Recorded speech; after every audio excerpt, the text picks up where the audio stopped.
سے نکاح حرام ہے۔ کل میں نے آپ کو بتایا تھا محرمات، اور سیم ڈے والی لڑکی اس کی سگی بہن مانی جاتی۔ آدم علیہ السلام کے بچے جو ہوتے تھے، روز ایک لڑکا ایک لڑکی، روزانہ حضرت حوا حاملہ ہوتی اور شام تک ان کو بچے ہو جائے، 2 بچے۔ اللہ کی قدرت کاملہ ہے، کیونکہ نسل انسانی کو اس وقت بڑھانا تھا، تو روزانہ 2 بچے، ایک لڑکا اور ایک لڑکی۔ پہلے دن پیدا ہوئے حابیل، اور اس کے بعد ان کے ساتھ جو پیدا ہوئی وہ اقلیمہ نام سے تھی۔ دوسرے دن جو پیدا ہوئے وہ قابیل، اور اس کے ساتھ یہودا نام کی لڑکی پیدا ہوئی۔ اب قانون شریعت یہ تھا آدم علیہ السلام کی امت کا، امت کون ہے؟ ان کی اولاد ہی۔ اب قانون آدم علیہ السلام چونکہ رسول تھے، شریعت کا قانون یہ تھا کہ آج جو پیدا ہوا لڑکا ہے وہ کل پیدا ہونے والی لڑکی کے ساتھ نکاح کر سکتا ہے۔ سیم ڈے والی لڑکی اس کی سگی بہن مانی جاتی، حالانکہ سب بہن ہیں، لیکن سیم ڈے جو پیدا ہوئی وہ لڑکی اور وہ لڑکا شادی نہیں کر سکتے۔ اور آدم علیہ السلام کی شریعت کا ہی یہ قانون۔ میں یہاں رک کر کے تھوڑی بات بتانا چاہوں گا۔ آج جو لڑکا پیدا ہوا ہے وہ کل جو لڑکی پیدا ہو رہی، یہ دونوں بھائی بہن ہیں یا نہیں؟ ایک ہی ماں سے ہیں اور ایک ہی باپ سے ہیں، لیکن چونکہ اس وقت کوئی آبادی ہی نہیں تھی، کوئی دوسری آبادی ہی نہیں تھی۔ شادی ہونا ہے تو انہی میں ہونا ہے، نسل پیدا ہونا ہے تو انہی میں ہونا ہے۔ یہ آدم علیہ السلام کی شریعت میں جائز تھا۔ اب کیا ہمارے لیے یہ جائز ہے کہ آج تم پیدا ہوئے اور 10 سال بعد تمہاری ماں سے دوسری لڑکی پیدا ہوئی تو اس سے تم نکاح کر سکتے ہو، چاہے 50 سال بعد پیدا ہو؟ نہیں، سگی بہن ہے تو اس سے نکاح حرام ہے۔ کل میں نے آپ کو بتایا تھا محرمات عورتیں کیا ہے۔ یہ بات میں اس لیے آپ کے سامنے رکھ رہا ہوں کہ کچھ لوگ جو اپنے آپ کو صوفی کہتے ہیں اور تصوف کا لبادہ اوڑھ کر کے ابھی ایک بہت بڑا ڈھکوسلہ چل رہا ہے لوگوں میں گمراہی لانے کے لیے۔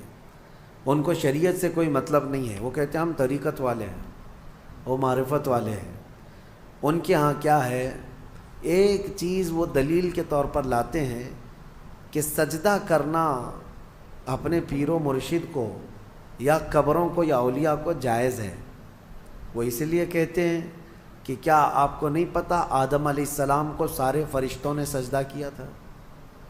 آدم علیہ السلام کو سجدہ کرایا گیا تھا نا، لیکن یہ انہیں فرق نہیں معلوم۔ فرشتوں کا سجدہ تھا آدم علیہ السلام کے لیے، وہ عبادت کا سجدہ نہیں تھا، وہ تعظیم کا سجدہ تھا۔ وہ کیا تھا؟ تعظیم کا۔ اور حکم کس کا تھا؟ اللہ کا تھا۔ اور پھر ان کے ہاں ایک دلیل ہے، یہ صوفی جو کہتے ہیں، گمراہ لوگوں کے بارے میں کہہ رہا ہوں، جو اوریجنل صوفی ہیں الحمدللہ وہ میرے مصطفیٰ کی شریعت کے پابند ہوتے ہیں۔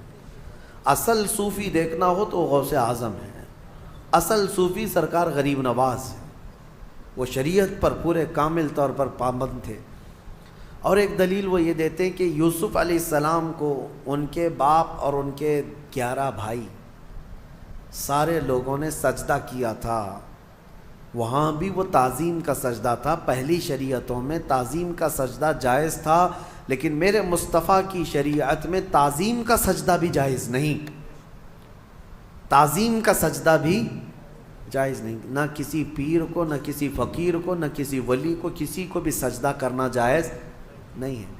میں ان کو الزامی جواب کے طور پر یہ کہتا ہوں، جو لوگ کہتے ہیں آدم علیہ السلام کو کیا سجدہ نہیں کیا گیا تھا، تو آدم علیہ السلام کی شریعت پہ چل رہے ہو یا محمد الرسول اللہ کی شریعت پہ چل رہے ہو؟ اگر آدم علیہ السلام کی شریعت پہ چل رہے ہو تو ان کے ہاں بہن سے نکاح بھی جائز تھا، کیا تم کر سکتے ہو؟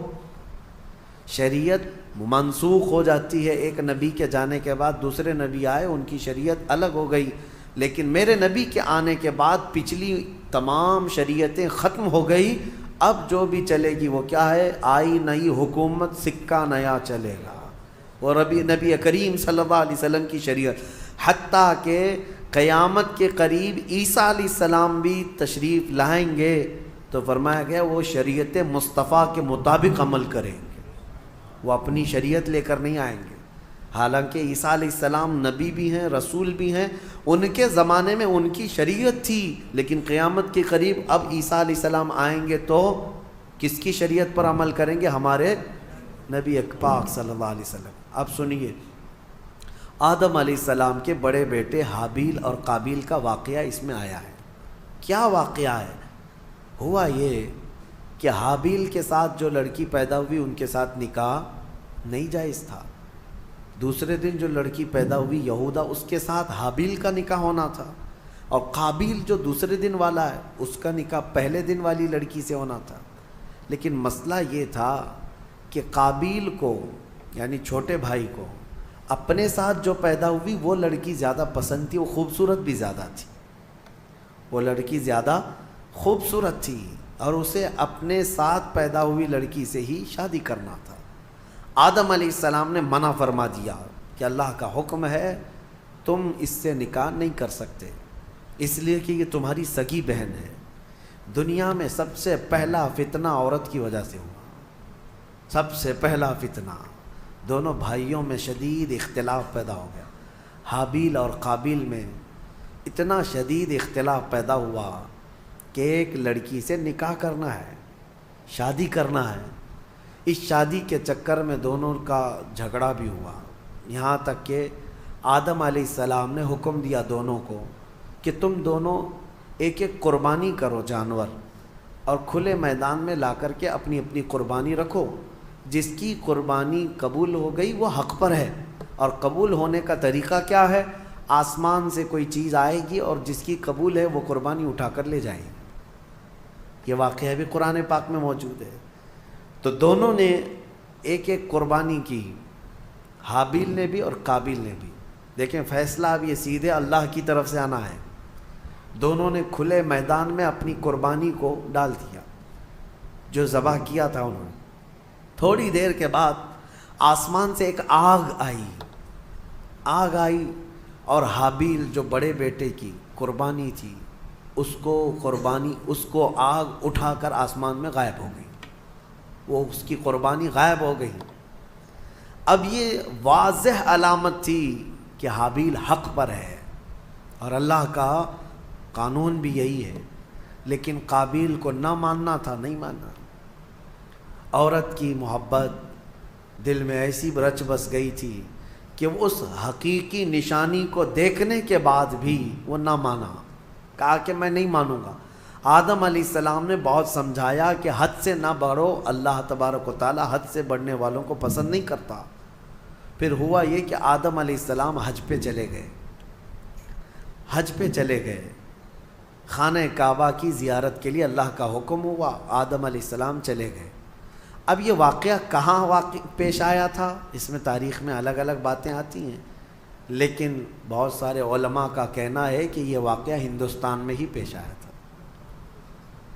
کیونکہ آدم علیہ السلام کی سرزمین جو ہے سب سے پہلے جو جنت سے آپ اترے سرندی پہاڑ جو سری لنکا پہ ہے. تاریخی روایات یہ بتاتی ہیں آدم علیہ السلام وہاں اتارے گئے تھے. سری لنکا کوئی الگ کنٹری نہیں تھی، وہ انڈیا میں ہندوستان میں تھا. اور اسی سے پتہ چلتا ہے کہ پورا ہندوستان ہمارے باپ کا ہے. حقیقت ہے یعنی سب کے باپ کا ہے. آدم علیہ السلام ہمارے باپ ہیں، پوری دنیا کے باپ ہیں. تو یہ واقعہ جب پیش آیا، آدم علیہ السلام جب حج پہ چلے گئے تو اب دونوں کے درمیان جو لڑکی کو لے کر اختلاف تھا وہ کیا ہوا، کہاں تک چل گیا. اب شیطان آیا، سب سے پہلے انسانوں کو بہکانے اور ورغلانے کا جو چیلنج کر کے آیا تھا اللہ کی بارگاہ سے. اللہ تعالیٰ نے اس کو آدم علیہ السلام کو سجدہ نہ کرنے کی وجہ سے مردود کر دیا تھا، نکال دیا تھا. اور اس نے اللہ کو یہ چیلنج کیا تھا کہ آدم کی جتنی اولاد پیدا ہوگی سب کو میں گمراہ کروں گا، کبھی ان کے سامنے سے، کبھی بائیں سے، کبھی دائیں سے، کبھی پیچھے سے آ کر میں ان کو بہکاؤں گا، تیرے سیدھے راستے پر کسی کو چلنے نہیں دوں گا. یہ اللہ سے اس نے چیلنج کیا تھا. اور اللہ نے فرمایا جا تجھے قیامت تک کی عمر دیتا ہوں، قیامت تک کی تجھے عمر ہے، جتنی کوشش کر سکتا ہے کر. لیکن رب تعالیٰ نے فرمایا میرے کچھ مخلص بندے ایسے ہوں گے جن پر تیرا داؤ نہیں چل سکے گا. اللہ ہمیں ان مخلص بندوں میں شمار فرمائے. شیطان پہلی مرتبہ آیا، دونوں بھائیوں کے بیچ میں دیکھا لڑکی کو لے کر کے اختلاف ہے، تو یہاں آگ لگانا اب اس کا کام تھا۔ اس نے آ کر کے قابیل کو کہا تیرے لیے اچھا سا راستہ میں کیوں نہ بتاؤں، تیرے حق میں وہ لڑکی اچھی ہے، تجھے کرنا ہی چاہیے تھا، تیرا باپ بھی مخالف ہے، تیرا بڑا بھائی بھی مخالف ہے، لہذا ایک کام کر، اس تیرے بڑے بھائی کو دنیا سے ہی ختم کر دے، راستہ صاف ہو جائے گا۔ اس وقت تک ابھی موت نہیں معلوم کسی کو، پیدا تو ہوئے تھے لیکن موت ابھی تک کسی کی نہیں آئی ہے، نہ ہی مرنا معلوم نہ ہی مارنا معلوم تھا۔ تو قابیل کو آ کر کے ابلیس نے، شیطان نے طریقہ بتایا۔ قابیل نے پوچھا میرے بھائی کو اگر ہمیشہ کے لیے میں راستے سے ہٹانا چاہوں تو کیا کرنا ہے؟ تو ابلیس نے ایک بہت بڑا پتھر اٹھا کر کے دکھایا، کہا کہ اس طرح پتھر اٹھاؤ اور اس کے سر پر مار دو۔ تو حابیل ایک جگہ پر بیٹھا ہوا تھا، اسے بھی خبر نہیں تھی کہ بھائی اپنی موت کا سبب بنتا ہے۔ تو قابیل جو چھوٹا بھائی تھا، لڑکی کے عشق میں جو پاگل تھا، پتھر اٹھایا اور لے جا کر اپنے بڑے بھائی کے سر پر پیچھے سے دے مارا۔ جیسی ہی مارا تو وہ سر پھٹ گیا اور بڑے بھائی کا اسی جگہ پر انتقال ہوا۔ دنیا کا پہلا مرڈر ہے، دنیا کی پہلی موت اور دنیا کا پہلا قتل کس نے کیا؟ چھوٹے بھائی نے بڑے بھائی۔ کس کے لیے کیا وہ بھی پتہ ہے، عورت کے لیے کیا۔